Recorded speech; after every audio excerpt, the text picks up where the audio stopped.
Heavenly Father, thank you for this day that you've blessed us to receive. Thank you for the sunshine here where we are. I pray that you'll please pour out your Holy Spirit upon us. Bless us to understand your methodology, your leading, your guiding, your understanding, that we may think and have the mind of Christ. May this make effectual change in us, Father, that we may serve and be slaves for you. We ask these things in Jesus' name. Amen. Amen. So like last Sabbath, we are both recording, and this is also our Zoom Sabbath fellowship. So if you notice that the camera is set a little far from the board, it's for the benefit of the recording. So that's why there will be a bit of a mixed dynamic.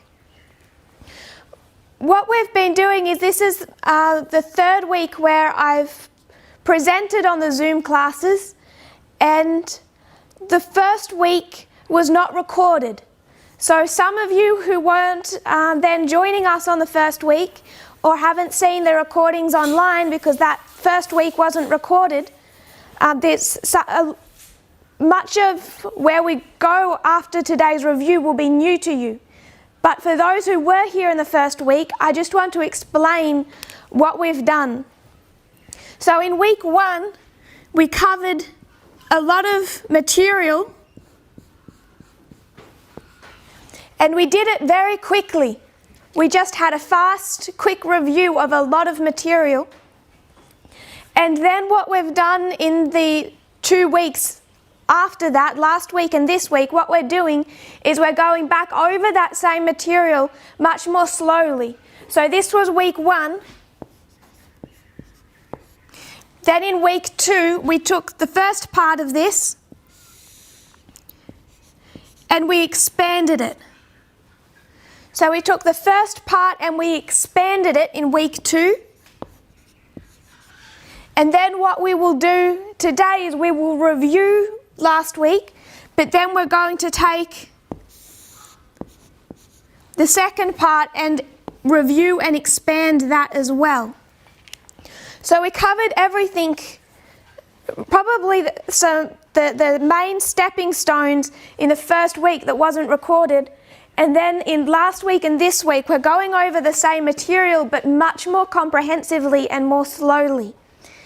So I just want to explain for those who were here in the first week, some of the quotes that I read today. If we can get that far, we might not get that far, will already be familiar to you. It may be articles that you actually heard 2 weeks ago. So I just wanted to explain that.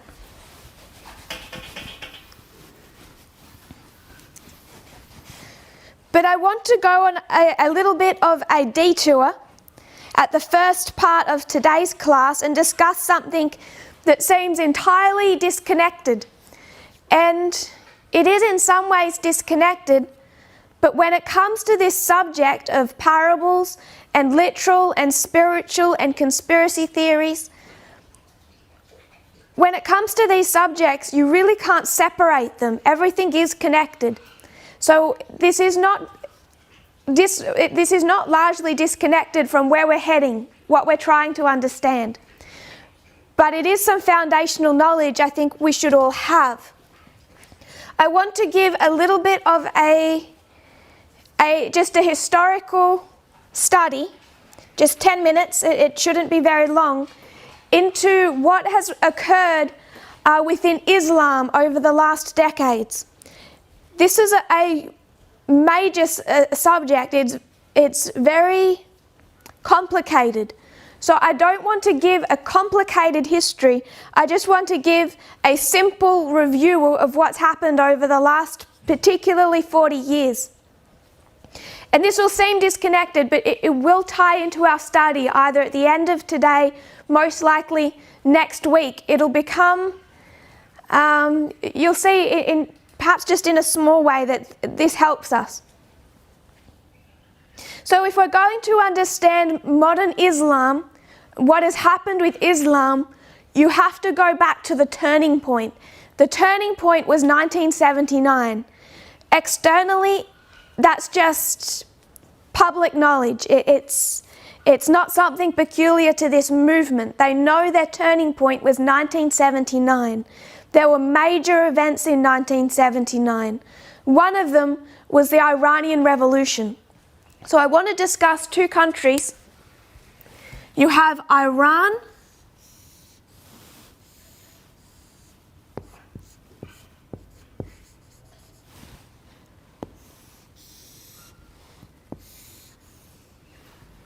and Saudi Arabia.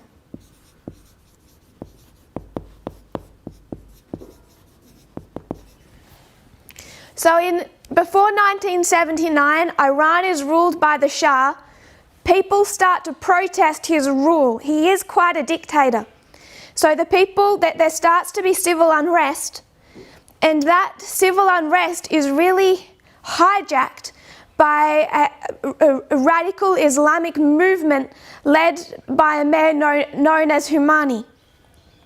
Khomeini sees himself as this spiritual leader of an Islamic government. And when the Shah is forced out of Iran, he flees, he abdicates. Khomeini comes in and he takes control of Iran. And he introduces Sharia law. So Iran goes from quite a progressive country, but with a dictator. Progressive as in that there is a certain amount of religious tolerance. There are freedoms. By progressive, I mean they have a separated church and state. Even though they might have a dictator, church and state are quite separated. And in the 1979 Iranian Revolution, that new government, it's a church-run government. That's why you have it led by clerics, and the Sharia law is then introduced. So in 1979, Iran becomes a combination of church and state. Now, some of you are aware that there are two particular branches of Islam, Shia and Sunni. Iran is Shia. So this is a church-state union where the church is in control, and it's the Shia branch of Islam. Now I want to go down to Saudi Arabia. Saudi Arabia is run by their royal family from generation to generation, and they're known as the House of Saud, or S-A-U-D, the House of Saud. And they are Sunni. Not just Sunni, it's a branch of Sunni known as Wahhabism. And they are even for Sunni, they are a very puritanical sect of Sunniism. So Saudi Arabia, this country, contains two holy sites for a Muslim, Mecca and Medina. These are their two holy sites where you would want to go on pilgrimage. So the Saudi royal family, the House of Saud, they have to justify that their family, have the right to not just be the state rulers of Saudi Arabia, but they have to justify that they have the spiritual mandate to control the holy sites of Islam. So this state royal family has to justify their spiritual right to control these holy sites. And what that caused this royal family to do is to go into union with Sunni clerics. So they formed their own church-state union with radical clerics, knowing that these radical clerics would justify that royal family's right to rule the holy sites of Islam. So you have a church-state relationship in Iran that's run by the church, it's Shia. You have a church-state union in Saudi Arabia that's also controlled by the church, but it's a radical form of Sunniism. And the reason that Saudi Arabia went into this church-state relationship is because their, not just political rulership, but their spiritual rulership of these ancient sites was being questioned and threatened by others. So Saudi Arabia it finds these clerics, these prominent religious leaders who are going to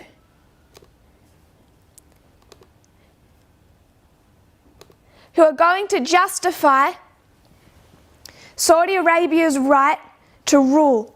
And those clerics that they go into union with are extremely radical in their viewpoint.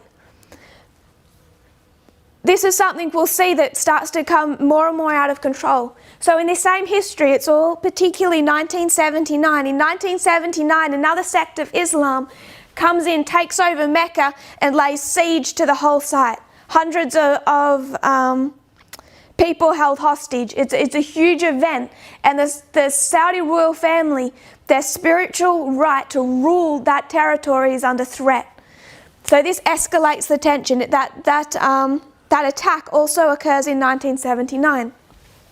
And over here you have this other country, Afghanistan. And we all know what was happening in Afghanistan. There was a civil war, but it was a proxy war between the Soviet Union and the United States. So you have this war in Afghanistan, and we know that the United States was involved in that civil war. They spent approximately $8 billion, the United States, in Afghanistan to manipulate it to their own end. Saudi Arabia matched the United States with that $8 billion. The United States spent about $8 billion. Saudi Arabia spent about $8 billion in Afghanistan as well. They were just as interested in Afghanistan, because what Saudi Arabia needed to do was they needed to export their version of Islam, a version of Islam that was not extremely popular through much of the Islamic world. Wahhabism was not even a majority version of Islam. But it had to become seen as the majority version of Islam to justify the Saudi royal family and their rulership. So they can't go straight into Afghanistan. The country's a mess. It's destroyed in civil war. Instead, there's this country that borders it, and that is Pakistan. Pakistan was quite progressive. They had, I think it was the first woman in the world that was elected to a type of Congress was in Pakistan.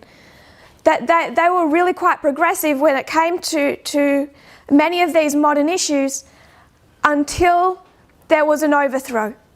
And again, this all happened in the same history, and this dictator took control of Pakistan and introduced Sharia law. And we'll just summarize his name as, I'm going to make Pakistan bigger because we have quite a bit to add here. Zia. And he was a dictator, and again, just like in the other countries, what's happening in the Islamic world is this combination of church and state hitting country by country by country. He introduces Sharia law. The people do not want him in power. The people of Pakistan do not want him.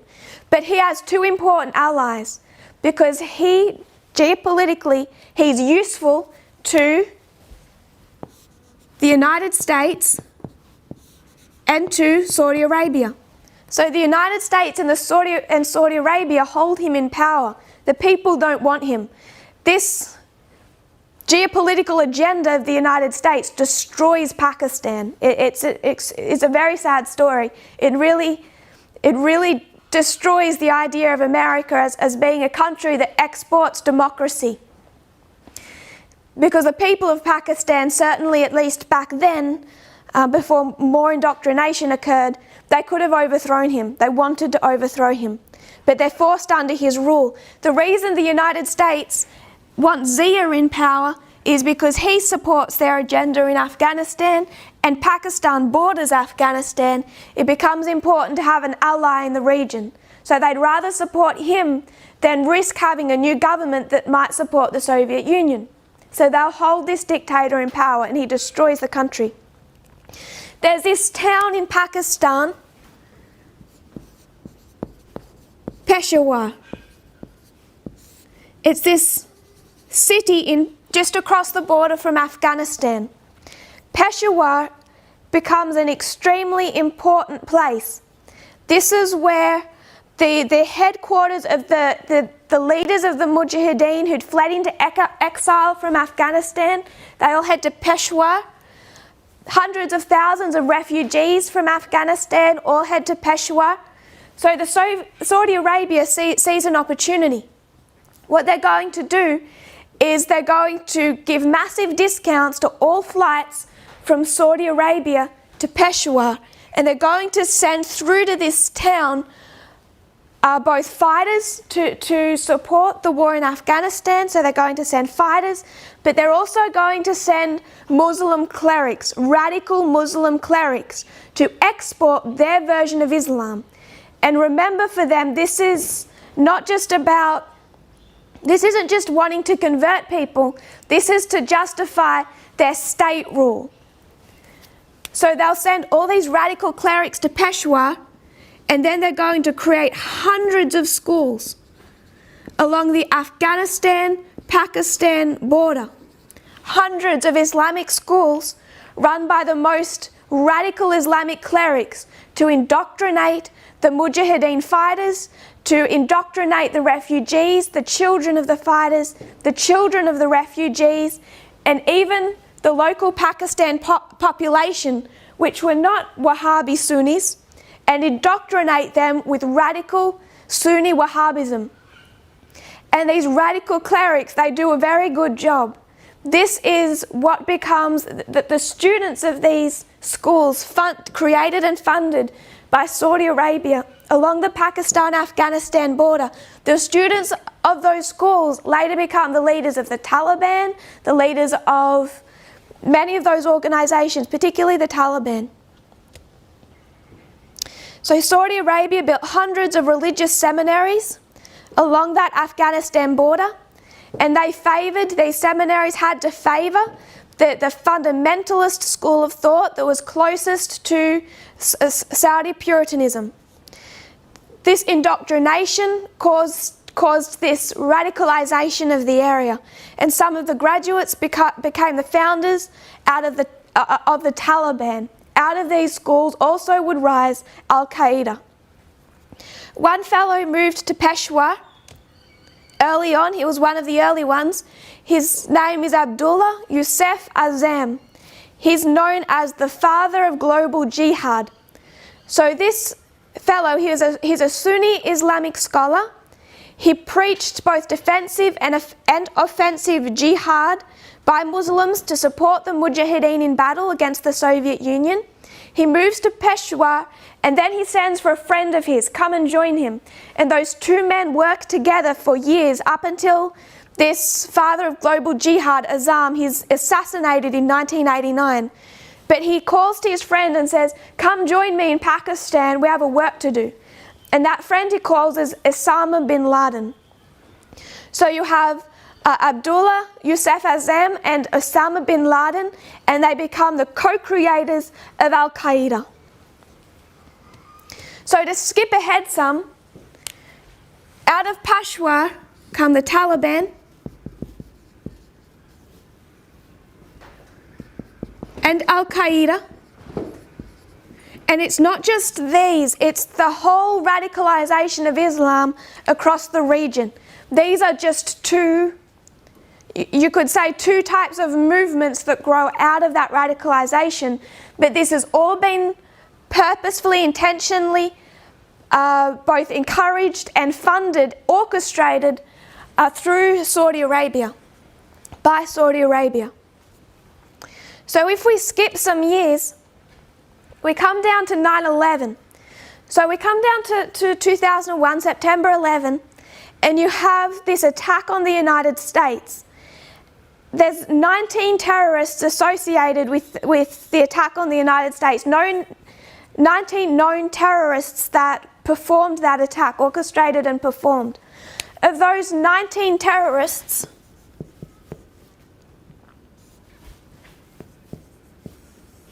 one is from Egypt,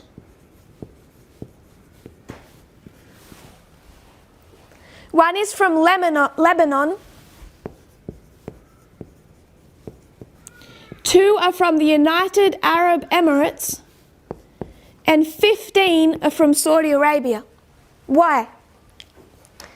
The problem with what Saudi Arabia has done, and in some degree still continues to do, is to justify their own rule over Mecca and Medina, they went into a church-state relationship. To justify themselves, they were forced to fund and encourage the most radical of clerics, even when their own people didn't originally hold to that radical viewpoint. And they had to export this radical version of Islam. The problem with that is they can tend to lose control of their own projects. So if you were to imagine Saudi Arabia, that royal family is much like a Donald Trump. They hold to a version of Islam and they support a version of Islam that's extremely puritanistic, fundamentalist. But they themselves, the royal family themselves, aren't all that moral. Much the same way you see Donald Trump today. For example, they like sport. And a real fundamentalist Muslim would not support any form of sport. It's a sin. But they like their sport, so they will refuse to outlaw their sport. That they will arrest and imprison clerics who speak against their favoured sport. The royal family themselves, like Donald Trump, aren't that Islam, but aren't that moral, but they've been forced to go into union with radical Islam.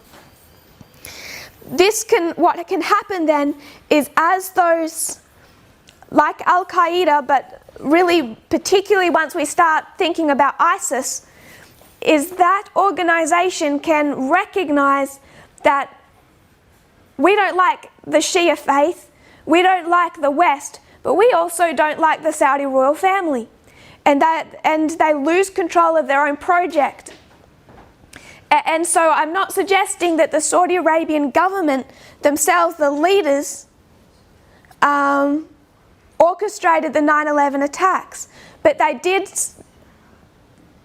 create the environment. Is it okay? They created the environment by which that happened. They do hold what happened within Saudi Arabia is directly responsible. The exact same thing similarly happened with ISIS. So you have these two sides. You have Shia, the Shia sect of Islam, and the Sunni sect of Islam. If we could just give a parable to kind of imagine, to make this easier to perhaps conceptualize. Iran is a church-state government. If we were to bring that to Christianity and away from Islam, Shiism is a lot like Catholicism. So this would be Catholic. And the way they're like Catholicism is that Shias really like their history, they like their shrines. So if there is a tomb that belongs to the father-in-law of the Prophet Muhammad, a Shia will restore that tomb, they will decorate it, and then they will go to that tomb and worship at it, honour the father-in-law of Muhammad. They like their relics. Sunnis are more like Protestants. So the Shia sect has more in line with Catholicism. The Sunni sect has more in line with Protestantism. And these ones, down here, the Sunnis, they see the Shias as idolaters because they believe that those Shias, when they honour these shrines and they decorate the tombs and they travel to the tombs to offer their prayers, they see that as idolatry, as creating idol worship. So these Sunnis see these Shias as just all idolaters. And these Shias get angry at these Sunnis because the Sunnis keep destroying their cultural sites. So, for example, why the House of Saud has rulership of Mecca and Medina, they keep it nice enough, they make it into a tourist attraction, but there's a lot about those cultural sites that they've also destroyed. because they see it as idolatry to keep holding up the tombs of the Prophet Muhammad's family, etc. So they will destroy some of those cultural sites. They won't try to preserve them. So these two sects of Islam can really fight over these cultural sites. It makes it for much more of a tense argument. And this is why when you see, what was ISIS doing that was upsetting everyone globally? They travel around their portion of the Middle East, and what did they do? They'd bring in equipment, they'd bring in bombs, and they would just decimate cultural sites that have existed for thousands of years. Going back to the days of Babylon, they would decimate. They would take the historians, the archaeologists who worked at that site, who preserved those sites, and they'd publicly execute them. They made a big point of destroying any type of history or culture that had been preserved across the Middle East. And they destroyed thousands of years of these ancient sites that had been preserved. The reason they did that is ISIS belongs to the Sunni sect, and those cultural sites are seen as either being used for idolatry or encouraging idolatry. So out of this work of Saudi Arabia came the Al-Qaeda, came the Taliban, came ISIS, and the 9/11 attacks. This isn't something that could have come from Iran. Iran is also radical. If you want to see what a Shia terrorist organization looks like, Hezbollah. Some of you may be familiar with Hezbollah in Lebanon. They are Shia. But these radical terrorist organizations come from this Sunni sect. And that's why, as close as the United States is with Saudi Arabia because of geopolitical interests, against Iraq, against the Soviet Union, because of oil, for various reasons, they're close with Saudi Arabia, many of which comes up either down to power or money. This is where radical Islam has come from in the way that it threatens the West today. Even though Iran also subscribes to Sharia law. So what I want us to do is just have even just a basic overview of how this developed since 1979. It's a revolution, really two revolutions. A revolution in Iran that's obvious and easy to see, but there's also a revolution occurred in Saudi Arabia that was much more obscure. And it was the combination of church and state that happened in Saudi Arabia and was then exported across the Middle East that gave rise to the Taliban, Al-Qaeda, ISIS, etc. And I just find it interesting that it's so popular in the West to look at Iran as the threat, and they don't realize their threat for the last 40 years has largely come from here.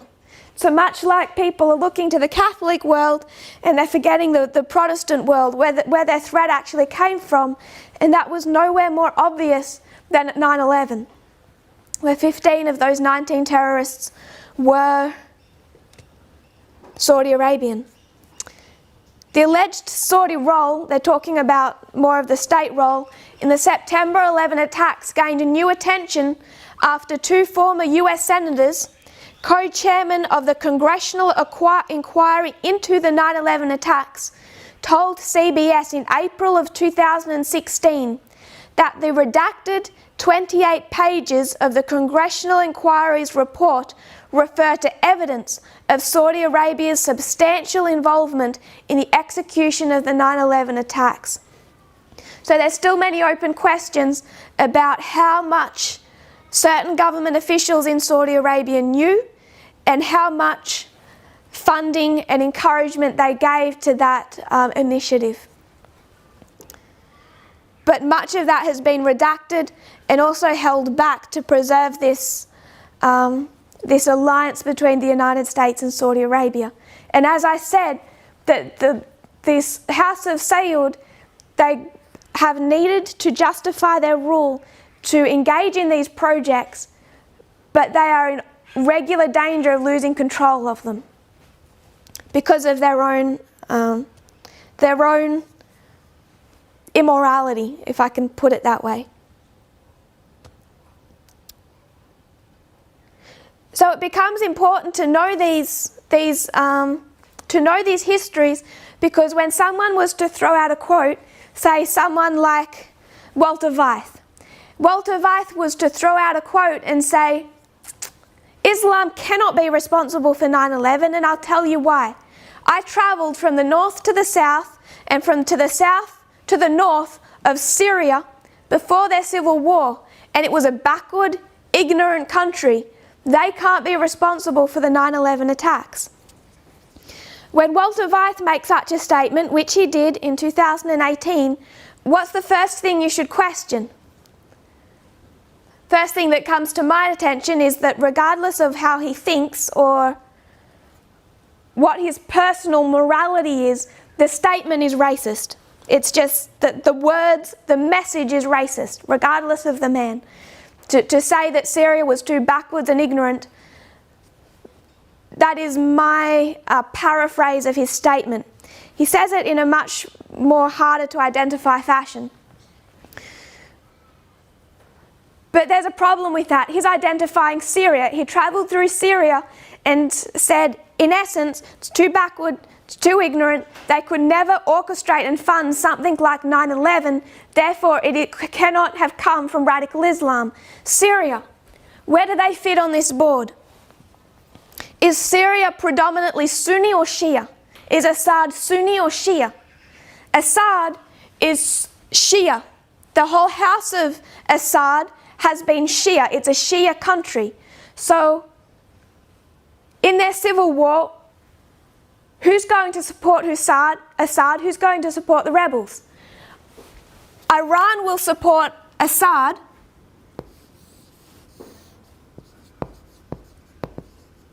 Iran will support Assad.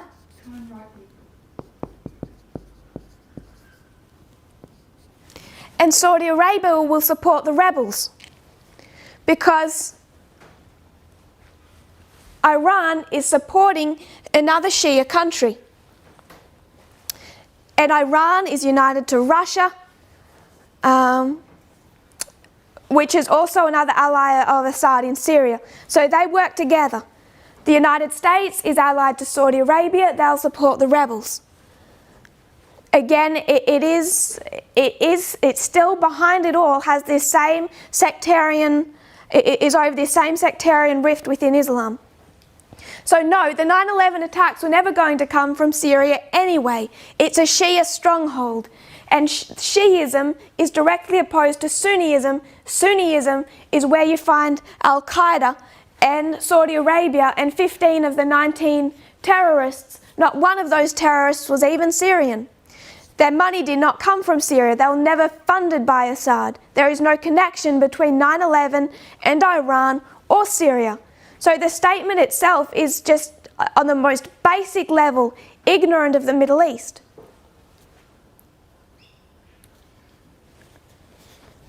So we're going to come back later on towards the end of our presentations, probably, definitely by now it will be next week, looking at some of the viewpoints of Walter Weiss. Just a couple, because it becomes so overwhelming. I just want us to have a little bit of a view of the history itself. So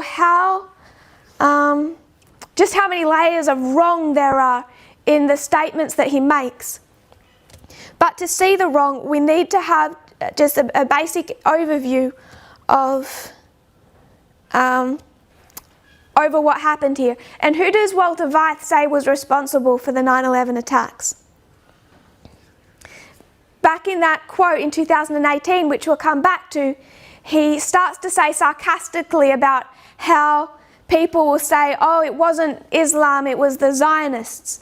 And then Walter Weiss will say, well, it's not really the Jews, it's the Jews that are controlled by the papacy.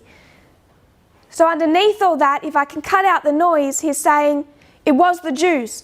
it still was the Jews. And there's someone who would agree with him. In 2002, the Interior Minister of Saudi Arabia said it was impossible that 15 Saudis could have participated in 9/11. He said it was a Zionist conspiracy. Quoting him, "We still ask ourselves, who has benefited from 9/11? I think it is the Jews, the antagonists." So Saudi Arabia is certainly happy for that viewpoint, that it was the Jews that were responsible for 9/11. But there's absolutely no evidence for that. It's a deflection of their own responsibility for that attack. So this was a bit of a diversion from our study to just have an overview of what's happened in the Middle East over the last 40 years. It's a big subject. We just wanted to break down the two branches of Islam, Shia, Sunni. They have become church and state unions in two countries in the Middle East that have engulfed the rest of the Middle East in proxy wars ever since, destroyed vast areas of the Middle East outside their own countries, from Lebanon to Syria to Pakistan.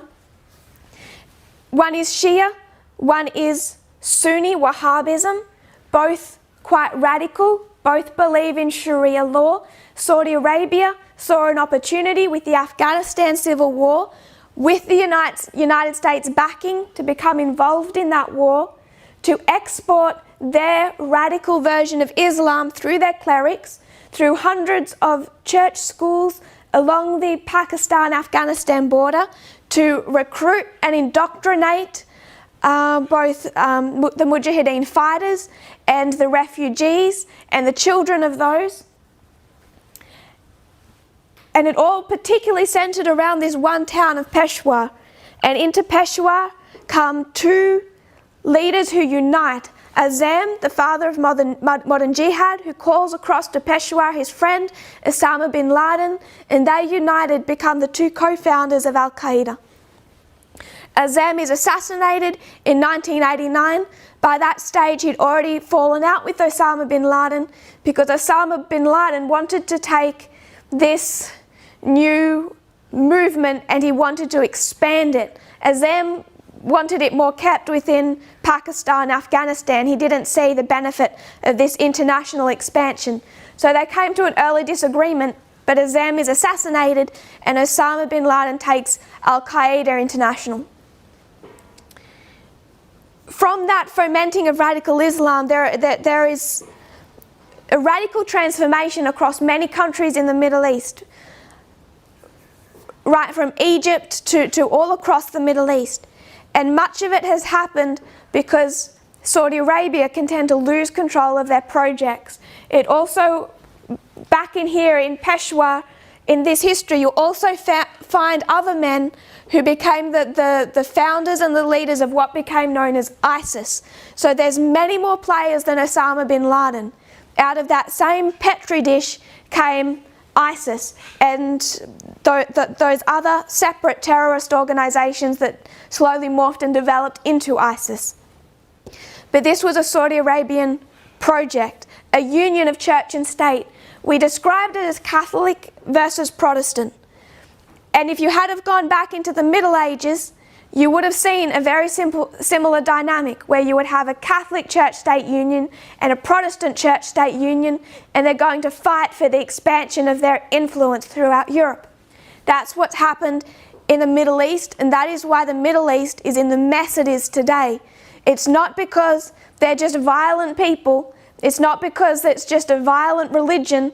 You could say the exact same thing of Christianity in the 1260. You would have seen the same thing. It was the same thing. All that the Middle East has is that same church-state mess now that we had in the 1260. These two opposing sides, both in church-state unions, and they're going to continue to attack each other, punch each other through their different proxies across the Middle East outside their own national borders. And Iran is by no means bearing the majority of the guilt for that. Much falls on Saudi Arabia. And again, it's not because they necessarily just believe in Sharia law any more than Donald Trump is a really good Protestant. This has become politically necessary for them to do. It's political necessity.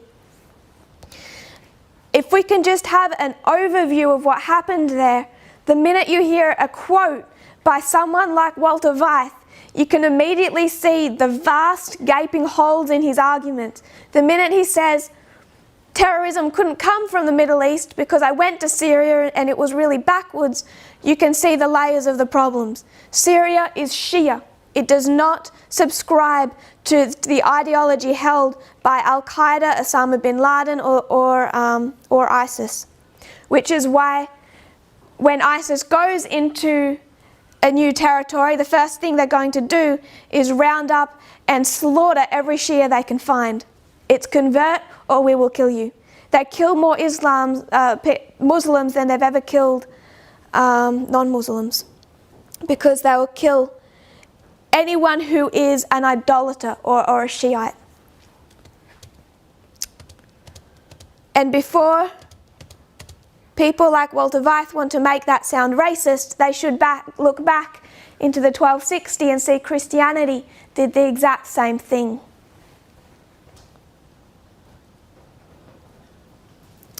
It's the danger, inevitable danger of any church-state union. So, we'll come back to our subject. We'll remind ourselves of that next week when we just come back to that one quote by Walter Weiss, when he then goes into Zionism, the Rothschilds, and the Illuminati.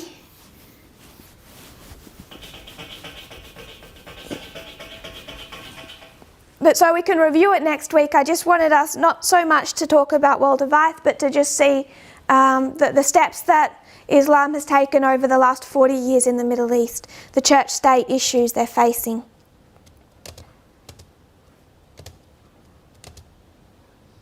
Many of you are now familiar with the name Jamal Khashoggi, the journalist that Saudi Arabia, and this you can place it at the very top of the Saudi Arabian government, that they had killed a couple of years ago. That journalist Jamal Khashoggi, in the late 1970s, early 1980s history, he travelled to that town of Peshawar and he interviewed Osama bin Laden. So when you talk about Jamal Khashoggi and the reason that Saudi Arabia had him killed, he knows that history. He knows the guilt that royal family bears, what they actually did and exported, the radical Islam that they've exported. His mistake was that he would speak about it. So here's someone that interviewed Osama bin Laden back in that beginning history. If you see his history, Khashoggi's history, what he knows, what he was able to speak about, you'll understand why the House of Saud wanted him dead, why they had him assassinated. So, coming back to our subject of last week, we'll put Islam, all of that to one side for a moment. Last week we spoke about ancient Israel and modern Israel. We'll review that and then we'll continue on. We've seen that we can compare and contrast ancient Israel, that was the Jewish nation. They were to spread the knowledge of God through the known world, and this was in anticipation of Christ's first advent. Then we have modern Israel, that's Adventism.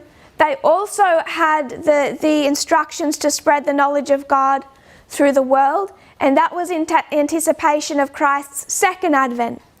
So in the last 6,000 years, you have these two peoples that God has raised up to do a specific work. Ancient Israel and modern Israel. Jewish nation, Adventism.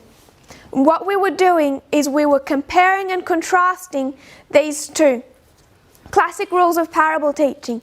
As we do this, there's quite a few neat points that Brother Brendan discussed this morning, if you were there for that class, particularly when we talk about parables and as we begin with the history of Egypt. So that becomes, that class before, there's some So there's some good points in there that will already be in your minds. But we compared and contrast ancient and modern, and we worked through the history of the ancient. We see that the beginning of this ancient history was at the end of a time prophecy, the 400 years time prophecy that Israel was to spend in Egypt.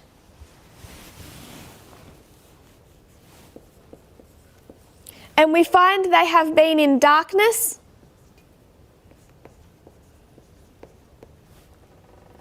in captivity, and they lost the Sabbath. We brought that down to modern Israel, 1260 years. We're also seeing that modern Israel begins at the end of the time prophecy. We could speak about a number, but we'll speak about the 1260. It was 1260 years of darkness,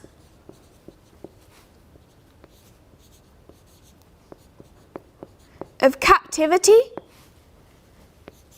and God's people had lost the Sabbath. In ancient Israel, God is going to draw his people out from the nations around them, particularly from Egypt. So there's darkness, there's captivity, they lost sight of the Sabbath. God will raise up a messenger.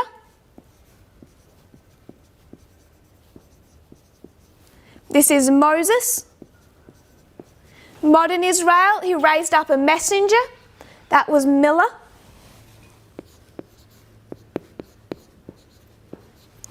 To lead his people out of Egypt, to lead his people out of apostate Protestantism. They're going to be led out. They're going to be given the writings through the prophet. So for ancient Israel, that continued to be Moses. So Moses was both the messenger and the prophet.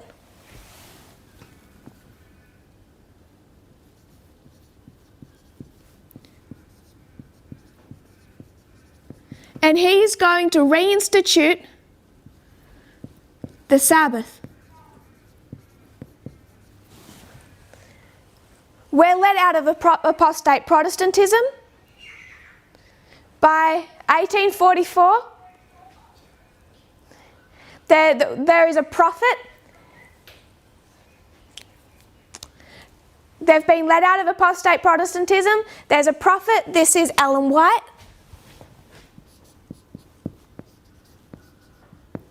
She will have a Sabbath vision, and they will reinstitute the Sabbath.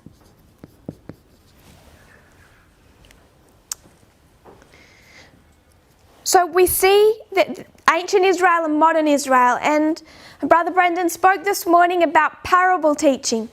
When we understand the rules of parable teaching, we understand that we are to compare and to contrast. So I just want us to think about that for a moment. With a parable, we are to compare and contrast. So what are the comparisons between ancient and modern Israel? We've already listed some. What I want to suggest is that the comparison between the two things, usually when you come to a parable, the comparison you make is in the structure. You can see darkness, captivity, the loss of the Sabbath, the raising up of a messenger, a leader. There's going to be a coming out. Here they're going to come out of Egypt. Here they're going to come out of apostate Protestantism.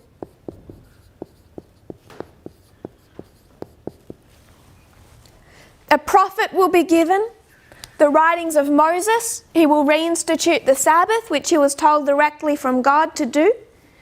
Ellen White, she becomes a prophet. She has her Sabbath visions, and the Sabbath is reintroduced. They came out of Egypt They were to go into the promised land. They could have done a work immediately.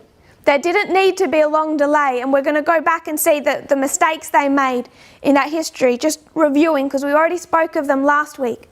So we know that they made these fundamental mistakes. So coming back to Egypt, they come out of Egypt, and they're in the wilderness, and what do? Apostasy, the history of the golden calf. So just to give the structure again, there's a failure. There's a failure in the wilderness as they come out of Egypt. Because of their failures throughout this history, we'll discuss two of them. They go into captivity to Babylon. They come out of Babylon seemingly cured of idolatry. And we'll discuss the failures in that history. And then they go into captivity to Rome.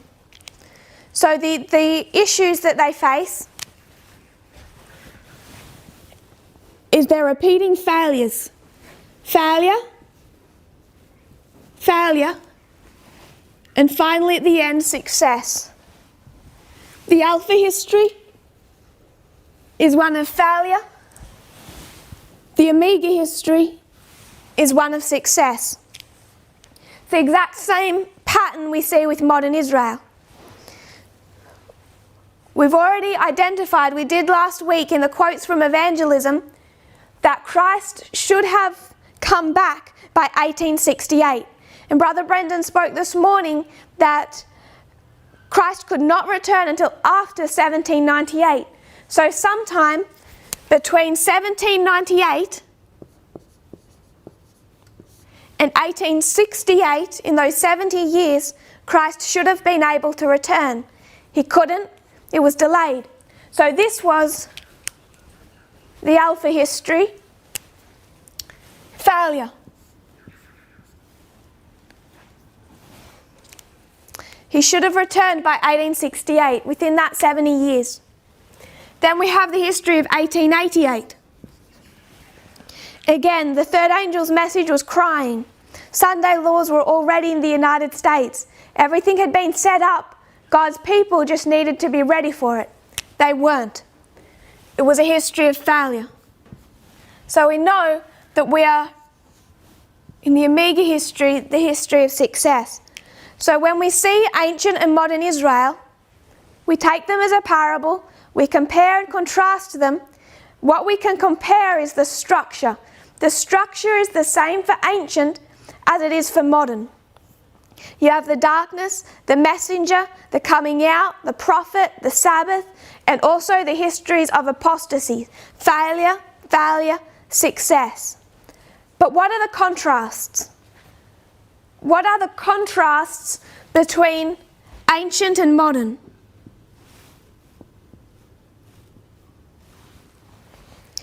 We've spoken about the comparisons. I want us to think about the contrasts, because a parable always has contrasts. They are never identical. You can see that all through Christ's parables, shepherd and sheep. It's just the easiest one we always mention. There's nothing about your physical structure that looks like a sheep. There's many comparisons. So what are there are comparisons, but there's many contrasts. What is the contrast between ancient Israel and modern Israel? The contrast I think is most crucial to see is ancient Israel is a theocracy. It's a combination of church and state. Ancient Israel is a theocracy. Modern Israel a theocracy? Modern Israel is the separation of church and state. It's God's people, it's a church, and you find that there has been a wall placed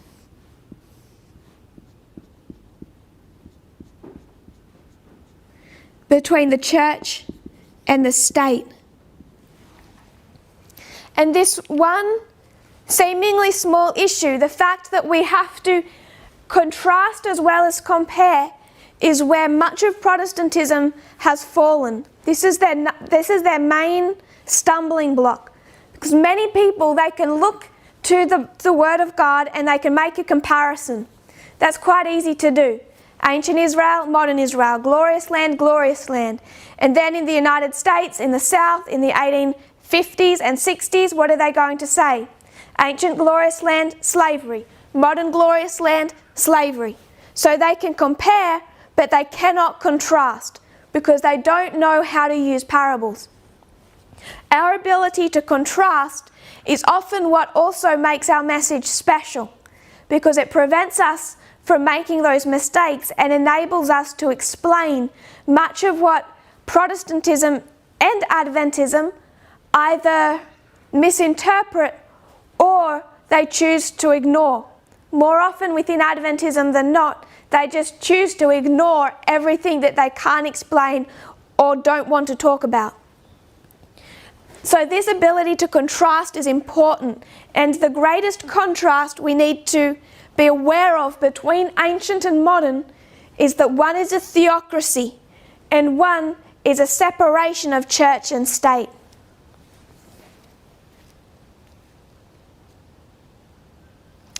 This starts to become particularly relevant when you define the glorious land. That's where it starts to become, it could confuse some people. Because here when you have church and state, you have the church, God's people, and the state rules the glorious land. So when you separate the two, you have to be careful how you understand the glorious land. The glorious land being the United States.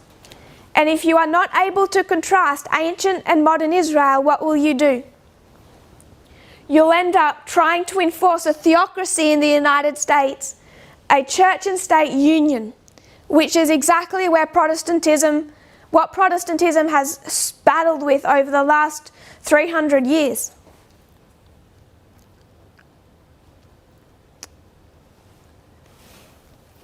So we will come back to that when we review 1798, Jedediah Morse, and how he viewed the United States.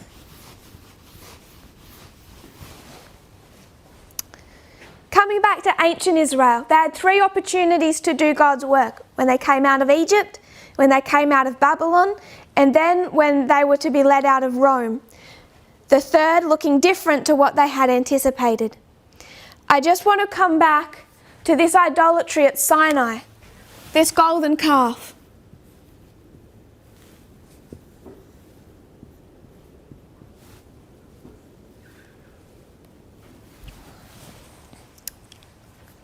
I'm going to read from Patriarchs and Prophets 3:15.1.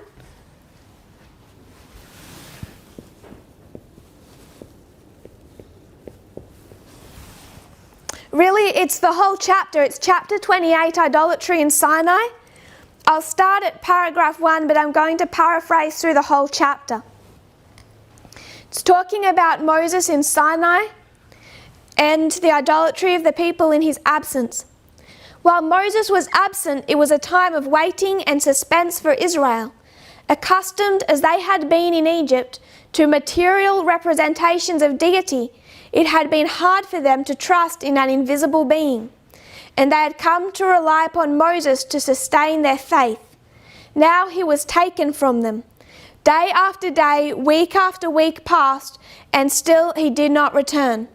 Notwithstanding the cloud was still in view, it seemed to many in the camp that their leader had deserted them, or that he had been consumed by the devouring fire. Paragraph 3.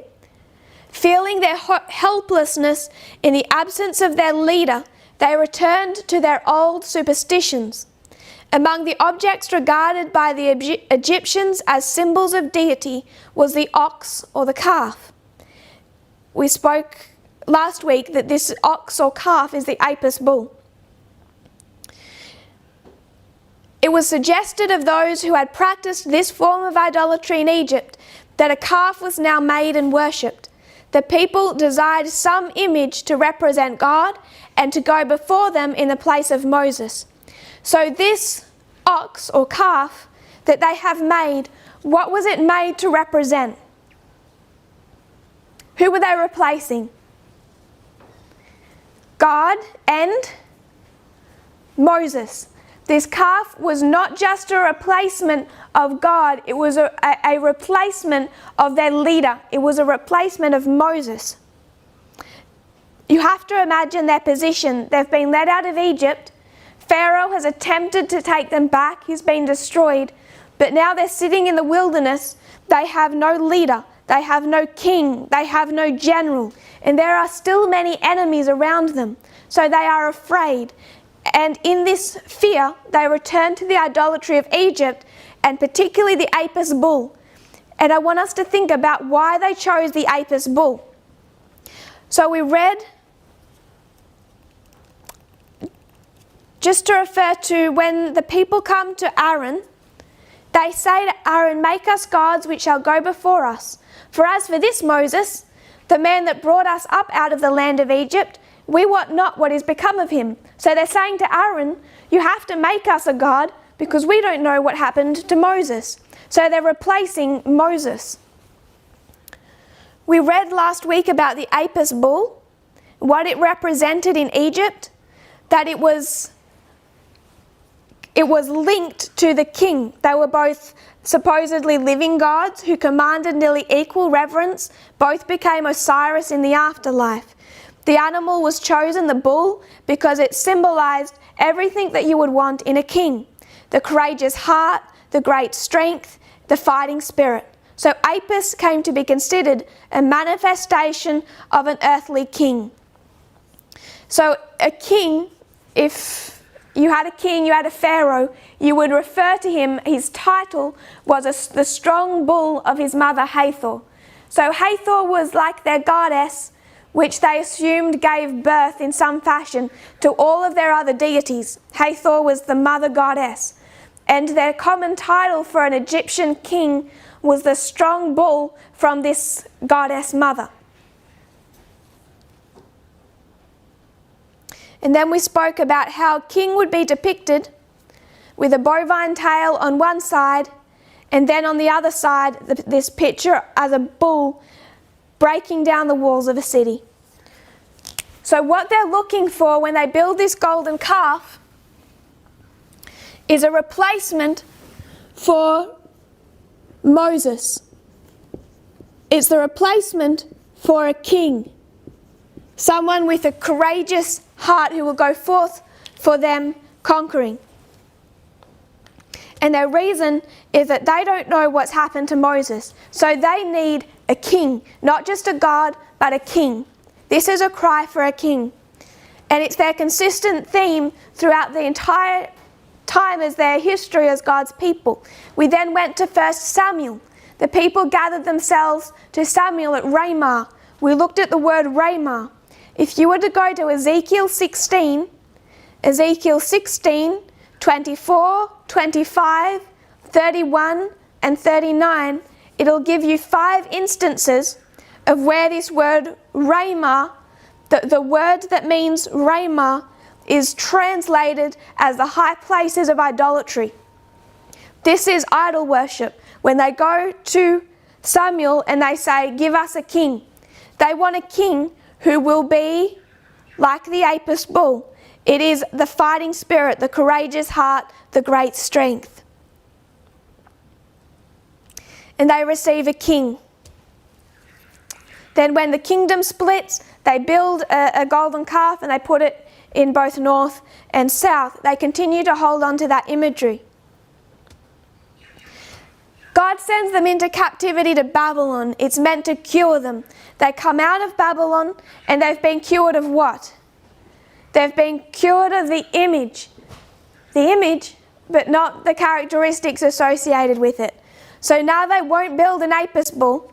Now they're good conservative Pharisees. But what type of deliverer are they looking for? They're looking for someone who will come as the Apis bull. They're looking for a deliverer who is both like Pharaoh, he's a deity, and he's also a conquering ruler. They're looking for the combination of a deity and a conquering ruler. And we read in Signs of the Times, May 8, 1893, paragraph 9, just a quote from last week, they could not recognize Christ because he did not fit with their preconceived opinions. He came in too much humiliation with no conquering army. They didn't receive their combination of deity and conquering king. And when they didn't see the conquering king, they rejected Christ. Ellen White finishes that quote by saying, "Let us take a lesson from the mistake of the Jewish people and not be found committing a similar error." We need to think about what similar error Adventism could make today, because you know that I'm making the argument that we did exactly that. Ancient Israel, modern Israel. So you come down to here, and they're looking for a king. A conqueror.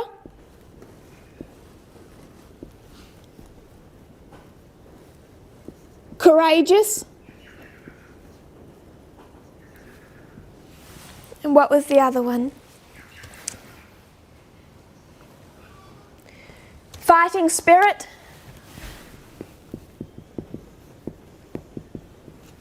Conqueror, courageous heart, fighting spirit. That's what they're looking for. You have this interesting dynamic. The Pharisees, not just the Pharisees, much of the Jewish nation. I did particularly pick on the conservatives last week. We should remember also that the others had a similar viewpoint. They believe that they're special. They believe that they're different to all the other nations. A good Pharisee would say, we are special. We are not the same as Egypt. We're not the same as Babylon. We're not the same as Rome. If we were to think about these three, Egypt, Babylon, Rome. What did Egypt have? Egypt had a pharaoh. And the pharaoh, he was both deity and he was a conquering king. If you were to go to Babylon, what did they have? They had a king. He was both God and he was also this conqueror. When you came to Rome, Rome had their Caesar. He was a god, he was deified, but he was also this conqueror. To be a leader in Egypt, Babylon, or Rome, you expect to not only have the properties of the deity, but also this conquering spirit, this courageous heart, this fighting spirit. This is what was expected to be a leader in a pagan nation. Courageous heart, great strength, and fighting spirit. And they became united. This concept of what the leader should be. So over here is Israel.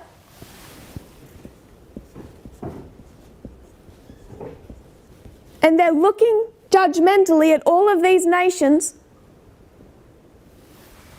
And they're saying, we're nothing like them. We are the special people, the chosen of God, the covenant people. We have the Sabbath. They're all idolaters. But what's their problem? They may have let go of the form of the idol, but the characteristics of the idol they've still imbibed. They may have let go of these ancient nations in their open idolatry, but they've kept the exact same mindset. So when Christ is to come, what do they want? They receive Christ. And He's God, but they can't recognize that He's God because He is not coming with a conquering army. They don't see this fighting spirit. He's just being nice to the Romans, healing their servants. They don't see this manifestation of courage. And because they don't see these things, this side, they cannot accept Christ as God. While believing that they are so special and different to the pagan nations around them, they were actually the exact same, with the exact same mindset, even with their feelings of superiority and separation from them. And the fact that, as we defined idolatry, you have to have the form of an idol, you have to have a bull or whatever that idol looks like, but then you need to have the characteristics of that idol, its character, its personality. You have to have a story for that idol. Both of them combined become idolatry. Coming out of Babylon, they took away the form, but they kept the mindset of the nations around them that they were meant to separate from. It's the problem they had from the time they left Egypt all up until 70 AD. It was not a problem. It was not a different problem all the way along their journey. It was the exact same issue, which is why God kept laboring with them throughout their lifespan as his people to tear them away from these pagan nations, from the idolatry, the mindset that caused them to desire a king, both at Sinai, at Ramah, and later at the first advent of Christ. And what we find is, while believing that they are separated from and distinct from the nations around them, they were actually in the exact same condition. They had the exact same mindset.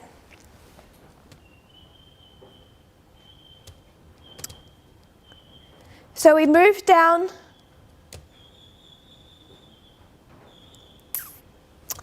and we'll just touch on a couple of points.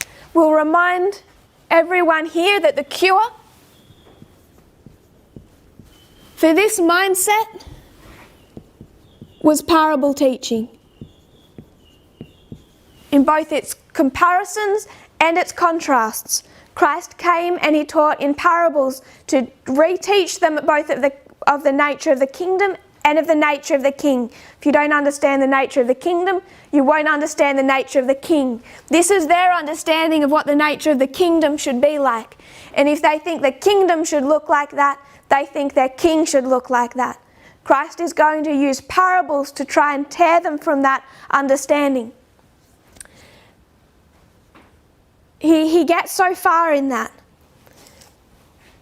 But for the nation as a whole, as an institution, they reject it, and the institution is swept away. I just want to remind us that when he uses those parables, they're not parables that you find in the writings of the prophet Moses, of their prophet. Because of that, he's often attacked by the Pharisees as destroying the writings of the prophet. He will use the model of agriculture, for example, or a familiar story about a wedding dowry. Those are the parables he'll use because he uses what's familiar to the people. I just want to make the point that for many people living today, they're more familiar with the history of World War II than they are familiar with the methods of agriculture. So it doesn't become strange that God would teach us through parables like the history of world wars. And again, this movement comes under attack for putting a weight of prophetic evidence in these parables that you don't find in the writings of Ellen White. People feel that is somehow wrong. If Christ went back here and used the dowry system, which is the lost coin, or the traditional Jewish marriage, or the model of agriculture, none of which you find in any of the writings of the Old Testament, and he uses them as the foundation of the parable teaching that will cure his people, why would it surprise us that down in our time you might find God use what's familiar and easily accessible to us? World wars, for example. We're not using the writings of Ellen White to discuss the world wars and create a parable. but we're following in the exact same pattern that Christ laid out in the history of ancient Israel.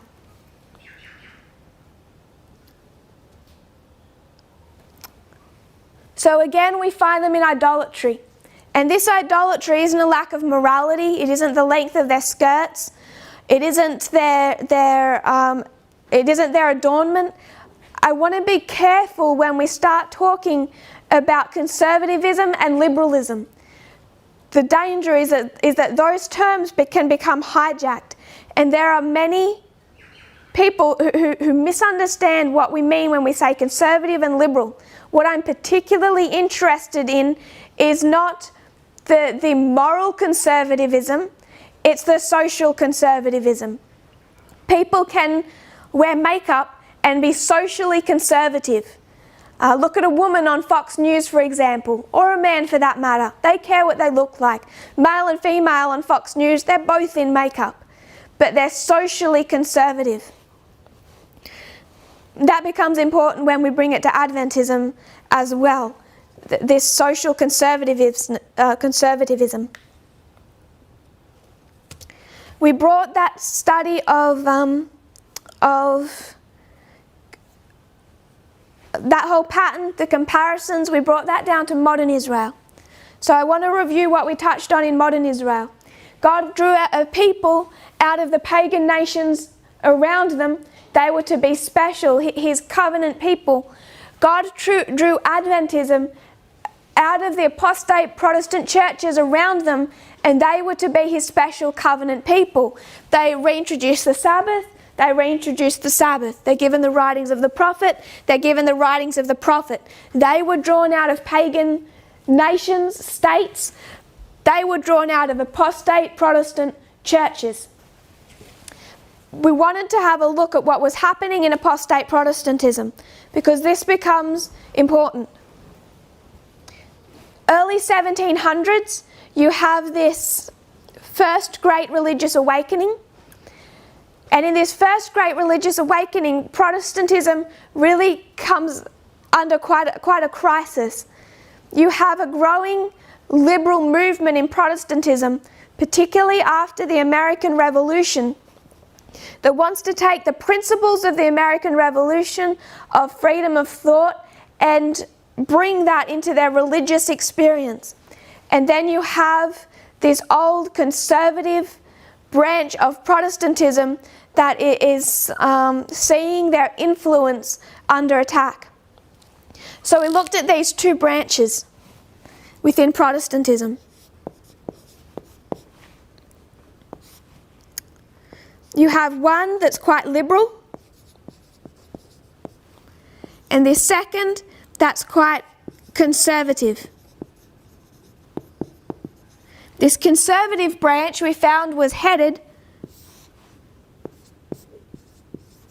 by a man known as Jedediah Morse. So I'll just give us a brief summary of our conclusions on that. Around the late 1700s into the 1790s, there was an enormous popular interest aroused in the books of Daniel and Revelation.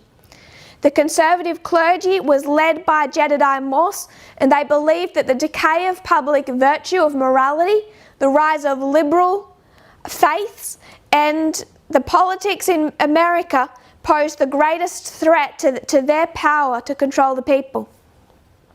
They became particularly centered around what became Yale University in Connecticut, or Yale College. I think that's the same area. And Timothy Dwight, the president of Yale College, became a crucial ally of Jedediah Morse. Quoting this Timothy Dwight, he said in 1789, "The new Constitution of the United States, however indispensable as a purely negative system of restraint, will neither restore order nor establish justice, unless the Constitution is accompanied and supported by morality among all the people." Dwight advocated a public role for the clergy as society's moral monitors. Then they spoke about this new republic, this United States now freed from Britain, as being Israel freed from Egypt. Bringing you back to what we discussed about parable teaching, what do you have to do with a parable? You have to compare and contrast. And what can they not do? What are they not doing? They are not contrasting. They cannot see the differences, the contrast between the ancient glorious land and the modern glorious land. And this is the first mistake, or one of the key mistakes, that really underlies their whole warped thinking about the United States. If there is no contrast, and ancient Israel was a theocracy, what must modern Israel be? They are interpreting that as the United States. It must be a theocracy. So ancient Israel, they seemed to be blessed by God or cursed by God, depending on their morality and their keeping of their Jewish Sabbath. So for a Protestant in the United States, there's this new republic. What do they fear? That their political success as a nation, just like ancient Israel, depends on their morality and their keeping to the law of God and their Sunday Sabbath. This is the thinking that leads them all the way to start pushing for Sunday laws, because they fear that if they do not keep the law of God, God will judge the nation. And they're taking that from this literalistic interpretation of the Bible, where they are comparing but they are unable to contrast.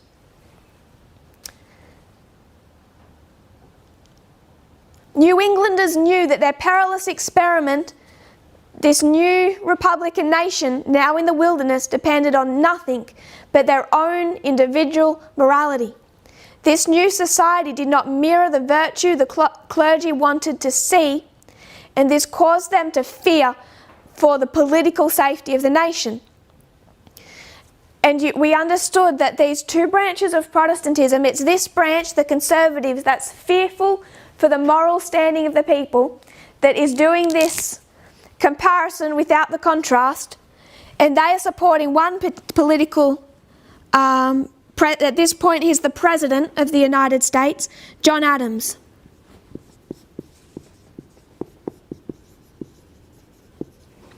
This liberal branch, we'll discuss who heads them in a moment, and I know it's more complicated, you have various schools of thought within both, but they were largely supportive of Thomas Jefferson.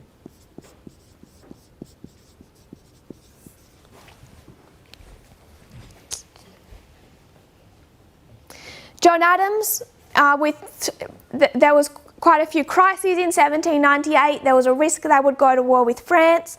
He's also afraid for his own political standing, so he declares a day of fasting. We read his public announcement of that declaration, and it's extremely religious language, where everyone was to repent of their offences against the Most High God, etc. Quoting John Adams, he said, "The national fast recommended by me turned me out of office." So he blames his declaration of a national day of fasting with his loss in the next election. The reason for that is people are becoming less tolerant of this religious speech from someone in political office. In 1798, we also saw the Alien and Sedition Acts that John Adams passed to shore up his own government. He believed in a strong executive government. He was accused for much of his political life of believing in America as needing some type of monarchical system, and that they should have a system of government that passed, I can't remember the word, but from child to child, hereditary government. He strongly refuted those claims, but there was an awful lot of smoke. In 1798, he passed the Alien and Sedition Acts. There was to be no protesting his government. Immigrants were not allowed to vote until they had been in the country for 14 years before they were considered citizens.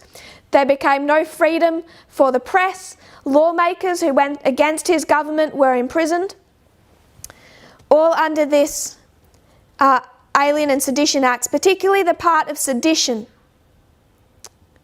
which prohibited public opposition to his government. So between his church-state, his obvious favours for the church, he was quite a strong Protestant, and his attacks on the press, he became less and less popular. And he's also someone that is described as being extremely paranoid and vainglorious. He wanted to be famous. He wanted to be remembered for the founding fathers, to be as one of the founding fathers, and he was extremely paranoid. The president before him was George Washington. The president after him was Thomas Jefferson.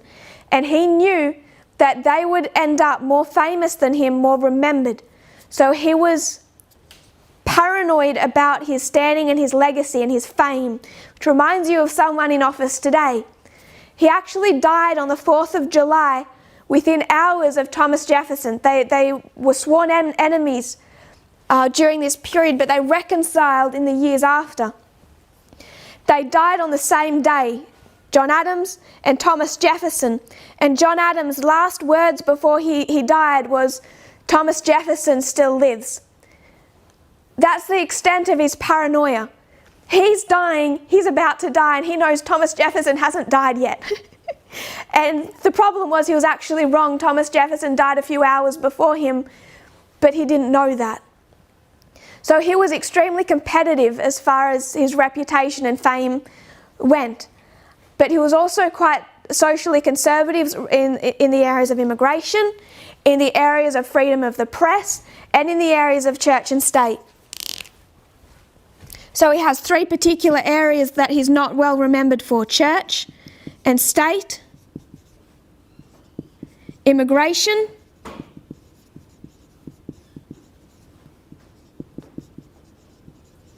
and freedom of the press.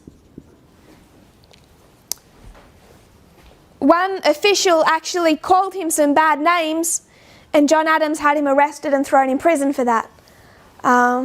But his moves there, because he did enforce this freedom of the press, were very unpopular, and that's why he only ever held one term as president.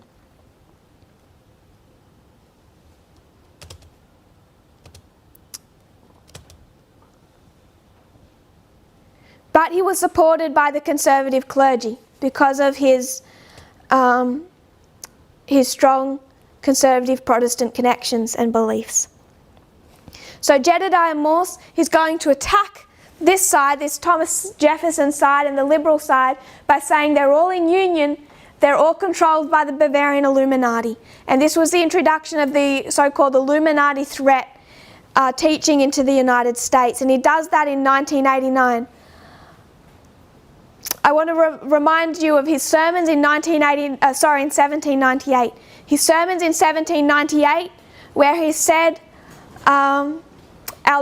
we have laws in the United States against immorality, particularly those about swearing, profanation, debauchery, gaming, and Sabbath breaking. But they're a dead letter. We're not enforcing them as we should be. So he is already teaching that the government of the United States must enforce morality, including Sunday, for the preservation of the United States. And he's saying that our greatest threat is coming from the Illuminati, Thomas Jefferson, and then he says there's two particular states harboring the Illuminati, Virginia and New York. Virginia, the home state of Thomas Jefferson; New York, the home state of Alexander Hamilton, who'd become an enemy of John Adams. So these two branches within Protestantism are supporting two different political branches of the day. William Bentley became really the poster child of the liberal branch.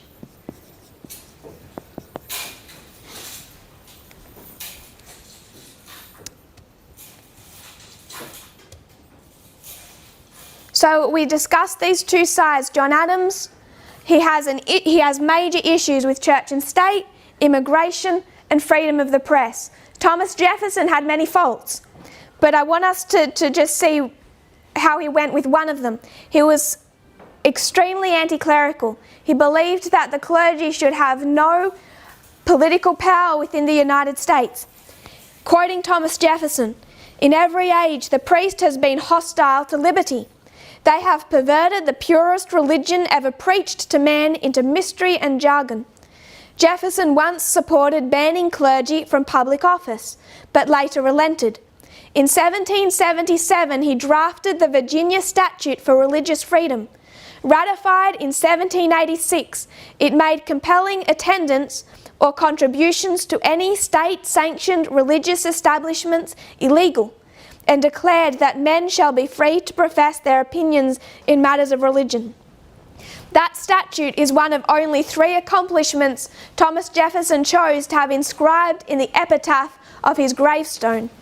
Early in 1802, Jefferson wrote to the Danbury, Connecticut Baptist Association that religion is a matter which lies solely between man and his God. He interpreted the First Amendment as having built, quote, "a wall of separation between church and state." This made Thomas Jefferson extremely unpopular with the conservative clergy. He did not believe that they should have any political power. John Adams did not share those same views. So it's particularly from Thomas Jefferson that we have that interpretation of the wall between church and state. He himself was known to disparage religion in private, and he was not a very good Protestant. He was more of a deist. So they found many opportunities to attack him, and that's why Jedediah Morse referred to him as King Ahaz, and John Adams being the wise Hezekiah.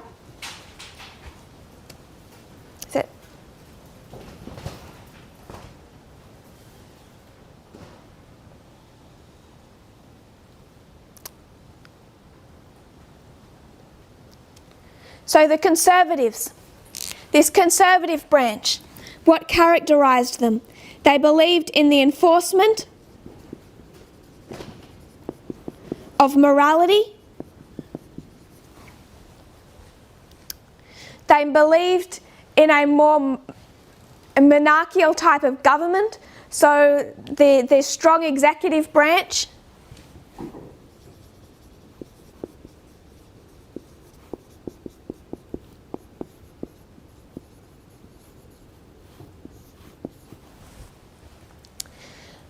They believed in a literal biblical interpretation, that is parable teaching with all of the comparisons, but with none of the contrasts.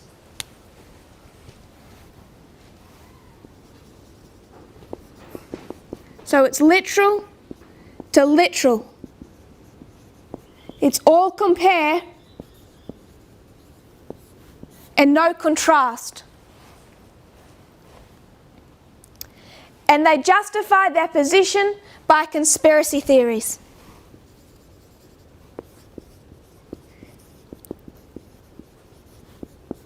Introducing fear that all of those united against them, from the liberal Protestants to the Thomas Jeffersons to the Alexander Hamiltons, who was not part of Thomas Jefferson's school of thought, that they were all united behind the scenes by this deep state Illuminati that was a tool of Satan to destroy the United States.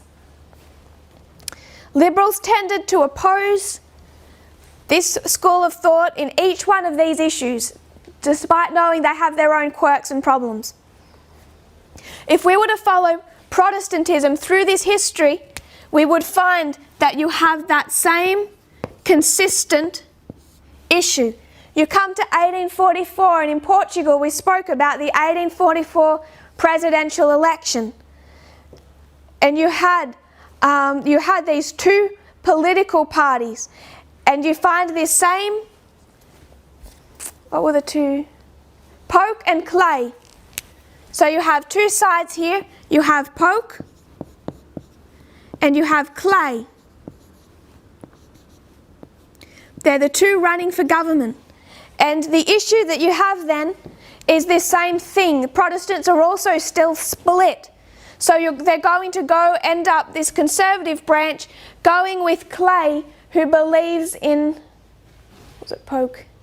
I think it was Polk. I'm just going to check that.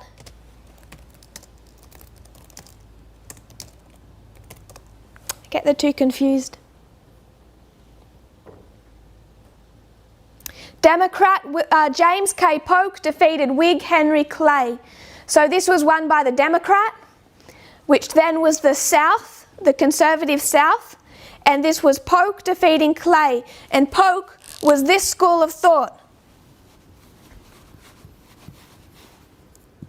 And what he used and subscribed to was in 1845 finally defined as manifest destiny. And that's saying the same thing as they're arguing down here. Ancient glorious land, modern glorious land. Ancient Israel, modern Israel. The United States has a special destiny, just as ancient Israel did, that gives them ownership and right over the whole North American continent. Just as Israel was given ownership of Canaan. That's the same school of thought. You come down into the Civil War history in the 1850s. You're going to have the same issue where you have two sides, north and south. What I want us to see is when we talk about Protestantism, these two branches. It was like that then, it's like that now. Many Protestants opposed slavery. Slavery was the issue of the 40s and the 50s and the 60s. Really, of that whole, it's never stopped being the issue to some extent. But that was the test of the United States. And not every Protestant was for slavery. Some of them were of the liberal school of thought. For all of their problems, they knew that they didn't just take slavery from ancient Israel and bring it into modern, but the conservative school of thought, as it morphed in the South, as they believe in this literal to literal comparison with no contrast, their justification for slavery is ancient Israel had slaves, ancient glorious land had slaves, modern glorious land must have slaves. So they're using the Bible to justify that as well.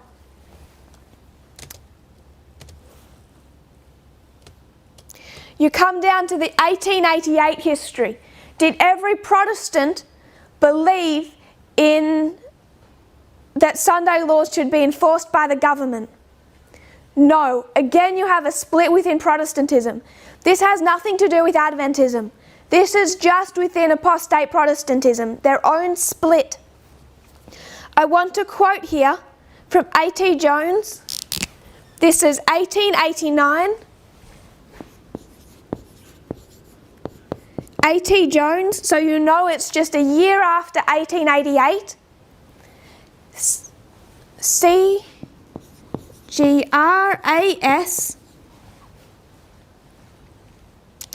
103. And we'll read through a few paragraphs, 1, 2, and 3.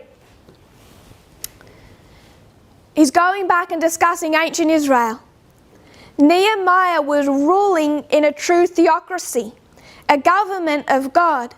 The law of God was the law of the land, and God's will was made known by the written word and by the prophets. Therefore, this is in the middle of an argument, so I'm just trying not to go through the whole of the argument. There's this, he's referring to a couple of these people trying to enforce Sunday. Dr. Mandeville's argument is of any force at all, it is just upon this claim of the establishment of a theocracy. So he's saying that these people trying to enforce Sunday, they're doing it because they believe in a theocracy. With this idea, the view of Dr. Crafts agrees precisely. Dr. Crafts is General Secretary for the National Sunday Law Union.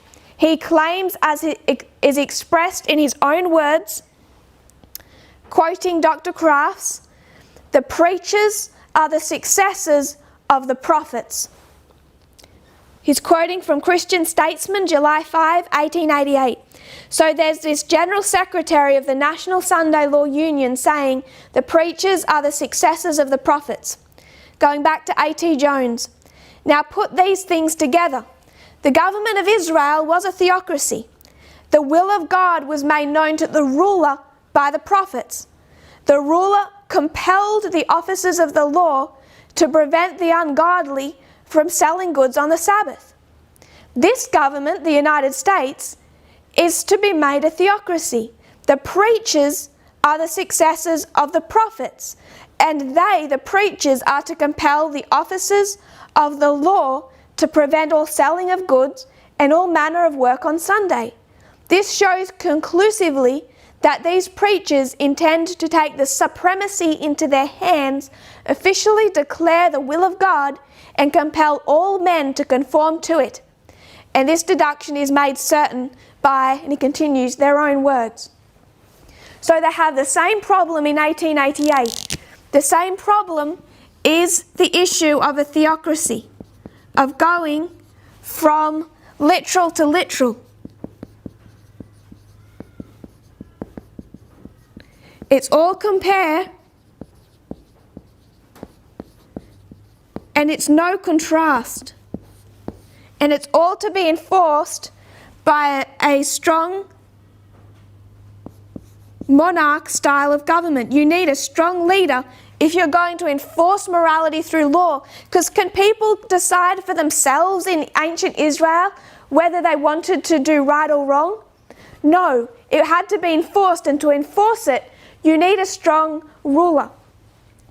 This same school of thought is exactly what it has continued all from their very beginning, from 1798 through the 1840s, the 1850s, and all through to the 1880s with the Sunday Law movement. And it's all built on this literal to literal interpretation. In other words, they cannot practice dispensationalism. And when they see ancient Israel, it's a theocracy. The ruler knows what to do because the prophet tells him what to do and how to enforce the morality.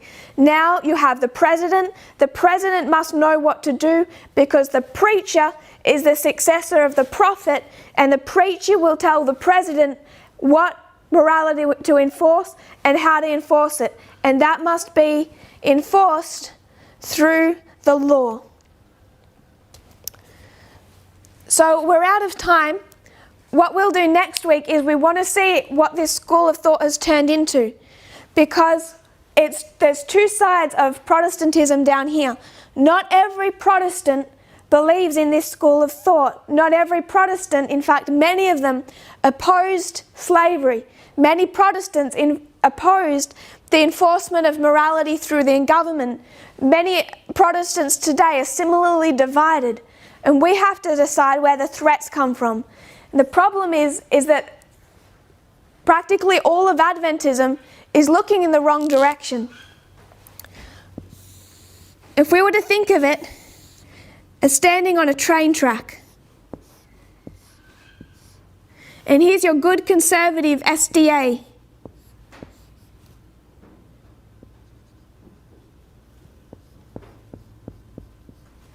and he's looking in this direction for the threat. He's looking to his left. And what is he saying his threat is? So all those Protestants who are doing what?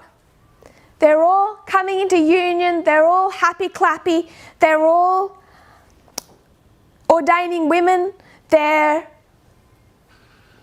ordaining gay clergy, they're encouraging the breakdown of morality and standards, and they're looking this way to see all those liberal Catholics and what they're about to do, thinking they're going to work with the UN and the globalists and the papacy, and somehow they're going to bring about the Sunday law. The problem is they're looking in the wrong direction. And if you stand here long enough looking towards the left, when the train comes, what's going to happen to you?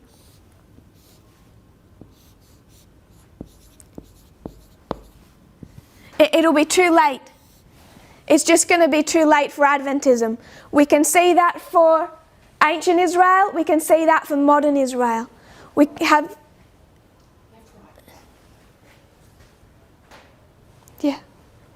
We can see that for ancient Israel, we can see that for modern Israel. We're still looking in the wrong direction. So just in summary as we close, we've done a compare and contrast with ancient Israel and modern Israel. All the comparisons, all the structure, failure, success. Then we've also made the all-important contrast, theocracy, separation of church and state. Then we came to modern Israel. We saw the issues within Protestantism at that time centred around the 1800 election. In 1798 it's heating up because it's already known that there's two contenders. The incumbent president, John Adams, his greatest threat, Thomas Jefferson, supported by different branches of Protestantism. We looked at what kind of mindset some are composed this conservative branch. We very briefly referred us back to the 1844 election, how they had the same mindset of what the United States was meant to be. Essentially, it's this, you could summarise it up as this Christian nation. We went to the 1888 history and we saw the same thing, this literal to literal type of interpretation that requires some type of strong monarch government.